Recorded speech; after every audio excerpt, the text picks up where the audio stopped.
ಶ್ರೀ ದ್ರೌಪದಮ್ಮ ದೇವಿಯ ಕರಗ ಪ್ರತಿಷ್ಠಾಪನೆ ಅಂದ್ರೆ ಲೋಕಾರ್ಪಣೆ ಕಾರ್ಯಕ್ರಮಕ್ಕೆ ನಮ್ಮ ಜನಾಂಗದ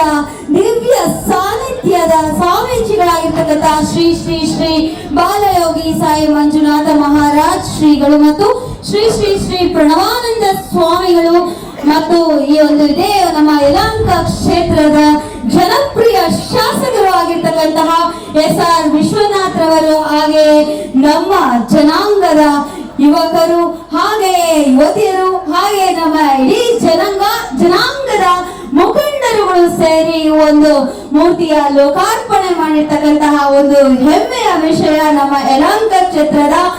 ಎಲ್ಲ ನಮ್ಮ ವೈದಿಕುಲ ಕ್ಷತ್ರಿಯ ಸಮುದಾಯದ ನಮ್ಮ ಜನಾಂಗಕ್ಕೆ ಸಲ್ಲುತ್ತೆ. ಜೋರಾಗಿ ಹೇಳಿ